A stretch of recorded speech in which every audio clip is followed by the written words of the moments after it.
We're all used to seeing diagrams illustrating the Earth's system, which include an active volcano. In many ways, what comes out of volcanoes is obvious, but their overall effect on the Earth's system are complex. In this program, we focus on just one aspect, their impact on climate.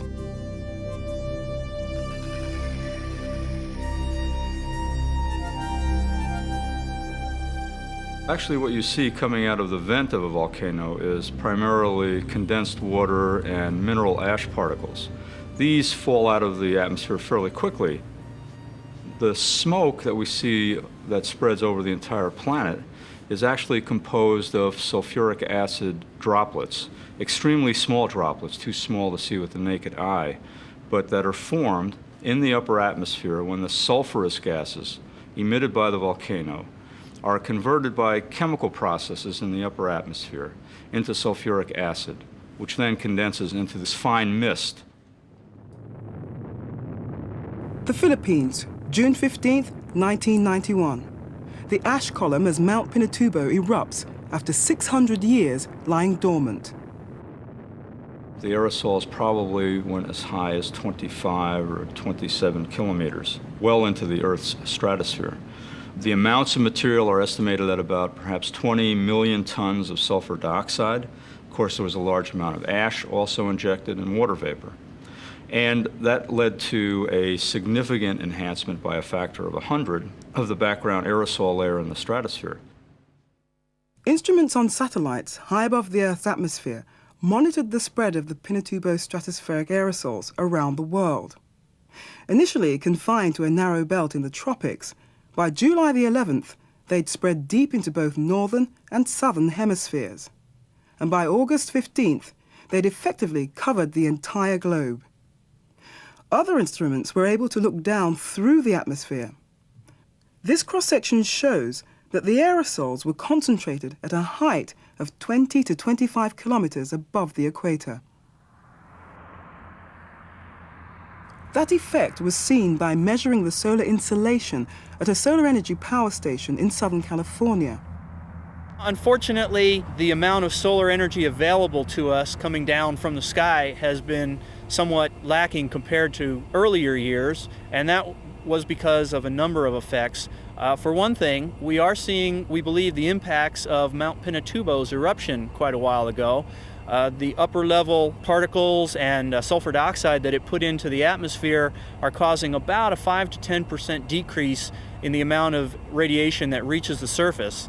In addition to that, we've had somewhat of a break in a 6-year drought in this area. Normally we expect 30 cloudy days per year. That's what we model. We've seen quite a bit more than that this year.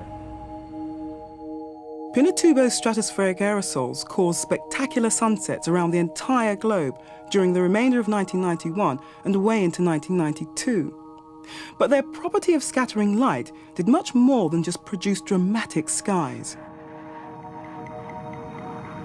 The climate effect that an eruption will have will depend on how large the aerosol particles are and how long they remain in suspension. High-flying research aircraft have collected volcanic aerosol particles such as these, seen with an electron microscope. They're about 0.1 microns in diameter. Pinatubo put a tremendous amount of sulfate aerosols up into the stratosphere, which lasted for a couple years. And it cooled off the Earth, so the year 1992 was much cooler than 1991. The amount of cooling from Pinatubo was as large as the effect of all the greenhouse gases we put in the atmosphere up until then. So the net effect was cooling. It worked against the greenhouse effect. Following the Pinatubo eruption, the evolving cloud of water vapor, sulfurous gases and aerosol moved westward and circled the globe in approximately 22 days. But the effect on the temperature wasn't the straightforward cooling predicted.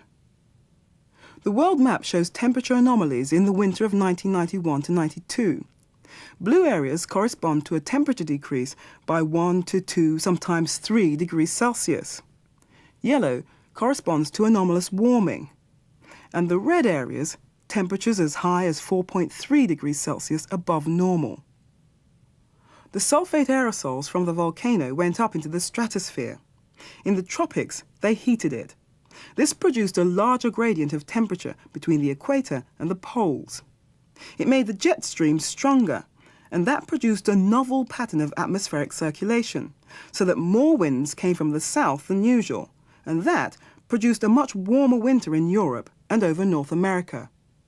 So this dynamical effect, this effect on the atmospheric circulation, is sort of counterintuitive, because in addition to blocking out the sunlight and cooling a little bit, the change of the atmospheric circulation, the change of the wind direction, was a stronger effect, and it produced warming. One effect that occurs when you have a sort of a slow emission of the lava rather than an explosive event is that the sulfurous gases tend to be emitted into the lower part of the atmosphere, and mainly into the troposphere, which is where we have weather, we have clouds, we have precipitation. And so the aerosols tend to have a considerably shorter lifetime or residence time in the atmosphere. It might typically be a week to several weeks. In an explosive volcanic eruption of a large enough size that injects the aerosols into the stratosphere, then the aerosols that form, the sulfuric acid aerosols, can have residence times of several years. And that makes considerable difference in the climatic impact, because it's not just the density of the aerosols that you have, but it's also the length of time that they're producing a net energy deficit at the surface.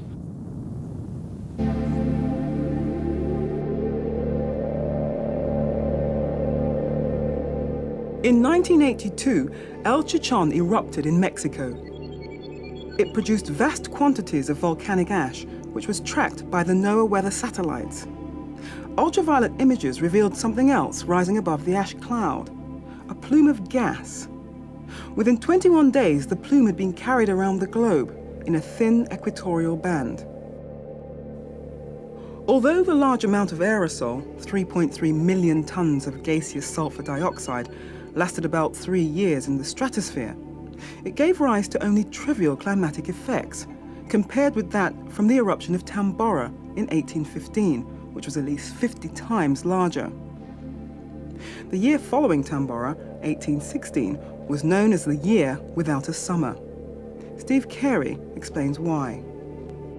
The Tambora eruption, which is the largest historic eruption we know of, caused a global cooling of about 1 degree centigrade. That may not sound like much, but actually when you look at some of the atmospheric disturbances on a regional level, it had very significant implications. The summer of 1816 here in New England was especially harsh, for example. There were a number of killing frosts which took place in June and August. These killing frosts caused widespread destruction of the agricultural crops here in New England. So on a local level, we can get temperature deviations that are tens of degrees, but over the globe, that averages out only to about 1 degree, because other areas may in fact get warmer, whereas some other areas are cooler. The data from Tambora and some other volcanic eruptions indicate that, in fact, there's a reasonably strong relationship between the gases evolved into the atmosphere and the associated climatic effects.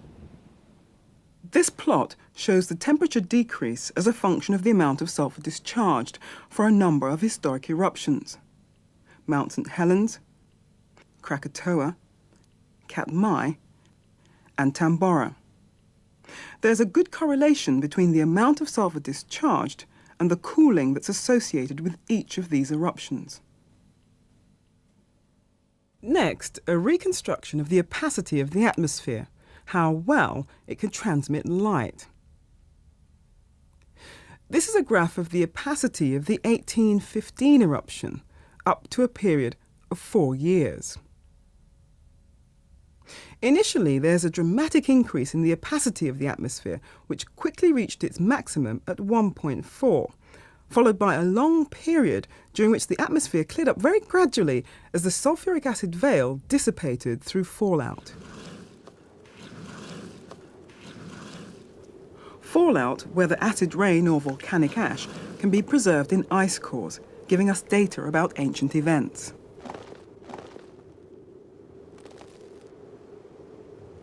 For volcanologists, a benchmark event was the eruption which formed the Toba caldera in Sumatra 75,000 years ago. The caldera is nearly 40 kilometers wide and 100 kilometers long. About 3,000 cubic kilometers of ash were erupted, which can be traced over much of the Bay of Bengal and even 2,000 kilometers away in northern India. There's also a sulfuric acid record in the Antarctic ice cap. It's been suggested that the Toba eruption was linked to a fresh glacial advance during the last ice age. Explosive volcanic eruptions might be fairly spectacular ways in which volcanoes influence the climate. But there are other, much longer-lived volcanic outpourings which have more lasting effects. In 1783, 14 cubic kilometers of basaltic magma erupted from the Laki fissure in Iceland to form the largest lava flow in recorded history. With such a large emission of magma, there is of course a tremendous emission of volcanic gas, and that includes fluorine, as well as of course a lot of carbon dioxide, water vapor, and sulfur dioxide. When fluorine is emitted from a volcano of this type, the fluorine is adsorbed onto ash particles and then falls to the ground and contaminates vegetation, and particularly contaminates grazing land. And of course this grass and fluorine is ingested by the grazing livestock, and this leads to fluorosis and a number of diseases that then affect the livestock, including gout, teeth falling out, and the inability of these animals to survive, and that leads to decimation of the livestock. And this actually brought about loss of about 75% of the livestock in Iceland because of this tremendous disaster. Consequence of that, of course, was that the Icelandic population was greatly affected. Over a period of a couple of years after the eruption, there was a decrease in the population of Iceland by about 24%. The largest disaster that has occurred in Iceland in history was then thus brought about by this tremendous eruption, and it was the effect primarily of the volcanic gases that brought about this human disaster. In this industrial world, the sulfur output from human activity is about 3 times the output from the Great Laki eruption. But of course that is entirely into the troposphere. It is very short-lived in the atmosphere and therefore does not have global effects. The principal difference, of course, between a effusive or a lava eruption and an explosive eruption is that typically the effusive eruption is not associated with a very high eruption column, a few kilometers, as opposed to tens of kilometers in the case of an explosive eruption. If it was only within the troposphere, then the Laki aerosol would have had short-lived and minor effects because it would have been essentially rained out or incorporated into the normal circulation in the weather. Scaling up yet again takes us to an area of about 100,000 square kilometers between Washington State and Oregon in northwestern USA. It's known as a continental flood basalt. Each of the long flat layers is a single basalt lava flow erupted from a fissure, similar to the Laki eruption in Iceland in 1783. About 5 flows are piled on top of each other here in this view of the Columbia River Gorge. Most are 10 to 30 meters thick. Flood basalt provinces are extremely important in earth sciences. They tell us about processes that occur when mantle plumes come up and impact the surface of the earth.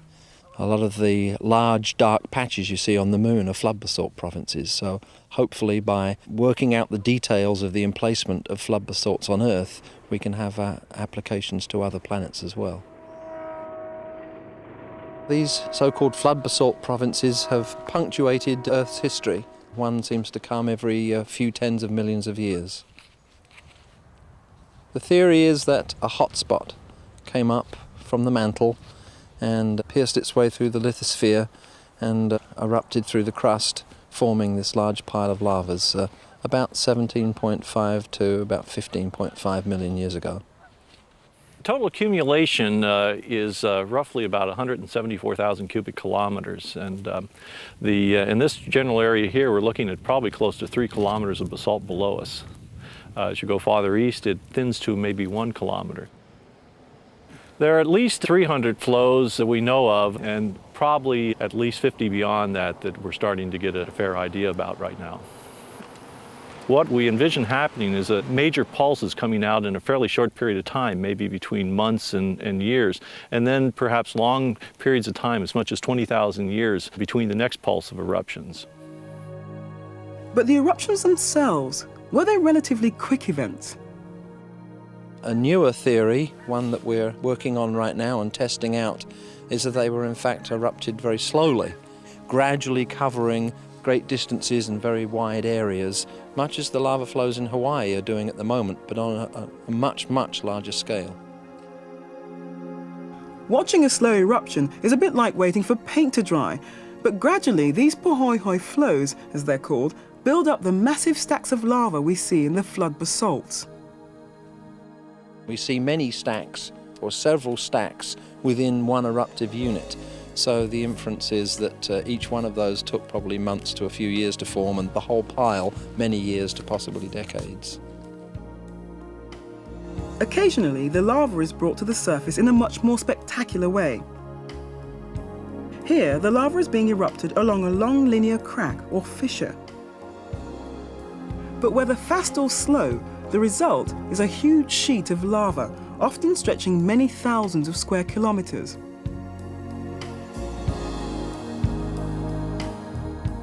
In the Columbia River province, these basalts were thought to have erupted onto a terrain we can envisage as a gently sloping billiard table, basically going from the Idaho border down to the Pacific. But what was the environment like? In the Pacific Northwest today, we find oak and conifers and a fairly temperate climate. But back 15 million years ago, when the Columbia River basalt lavas were being erupted, fossil tree remains from between the lava flows show that there were walnut, spruce, Douglas fir, ginkgo trees, large trees, bigger than today, showing that there was a luxuriant forest at the time, supported by a milder climate than we have at present.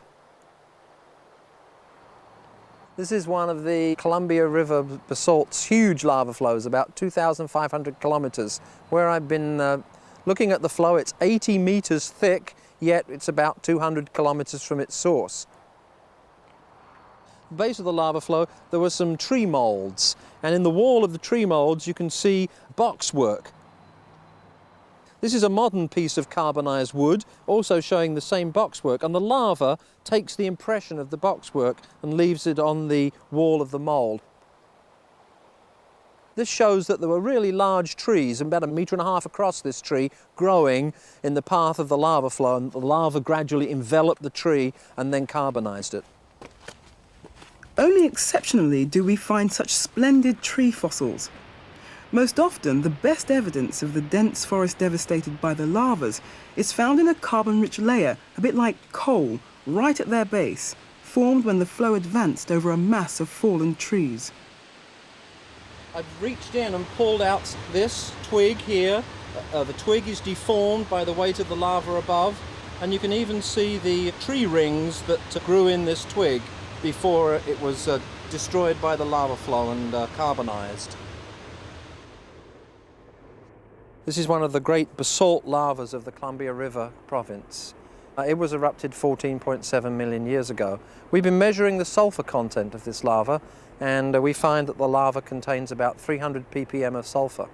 By other measurements, we know that while it was down in the mantle, this had about 2,000 ppm of sulfur, so therefore we can show by simple calculations that 1,700 ppm of sulfur was erupted into the atmosphere as sulfur dioxide gas when this lava was vented. The volume of this flow is about 1,300 cubic kilometers, a staggering figure, very large, and therefore we can show that the mass of sulfur dioxide being put out into the atmosphere by the eruption was about 1.2 times 10 to the 13 kilograms. Enormous amount of sulfur. So a big eruption like this could really have a significant effect on the atmosphere.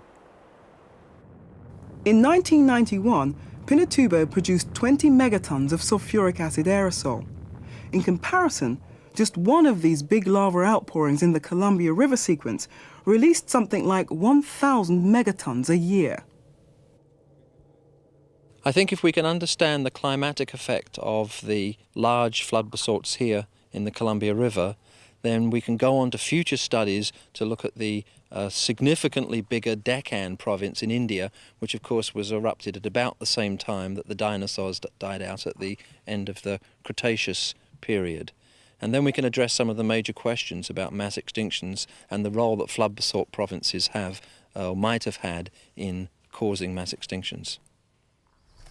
Mass extinctions, of course, are controversial, especially the one at the end of the Cretaceous. Mike Rampino at the University of New York has spent much of his career researching them. We're talking about 1,000 megatons of sulfuric acid aerosols produced in the atmosphere after a large flood basalt event. And that would be enough, if it gets into the stratosphere, of forming an optical depth in the atmosphere of possibly up to 10. So again, equivalent to a Toba size? Equivalent to a Toba-sized explosive eruption, yes. For Toba, 75,000 years ago, we could get up to a 90% drop in the direct solar transmission. Which is what, like a moonlit night? Or? Like a moonlit night, yes. Now, many people have argued that the eruption of the Deccan basalts 65 million years ago were implicated in the death of the dinosaurs. What's the mechanism that would have caused that extinction? If the flood basalts were involved in the extinction, the cut down of sunlight from the aerosols in the stratosphere at the time, cutting down on photosynthesis, cooling the climate, the effects of the rain out of the sulfuric acid as acid rain on land and in the oceans, all of that would combine to possibly lead to pretty bad conditions on the Earth's surface, possibly contributing to the mass extinction. There's always the real question here as to whether the volcanic aerosol from these large flood basalt events ever really enters into the stratosphere. Does it enter into the stratosphere and therefore bring about global change, or is it confined to the troposphere and therefore only of regional effect? I think that we don't really have a viable mechanism whereby volcanic activity from flood basalt eruptions can bring about global large-scale extinctions. If you look at the dates of the mass extinction events and the best dates that we have of the flood basalt events, it turns out that there are at least 5 close coincidences, possibly up to 10 coincidences between times of mass extinction and the times of the flood basalt eruption. That leads one to think that either they're related in some way or they're both related to some other phenomenon which is triggering both the mass extinctions and the flood basalt events. And that's where we end the program. No hard conclusions, but lots of ifs, buts, and maybes. Science at the frontier is often like that. Plenty of ideas and waiting for some hard evidence.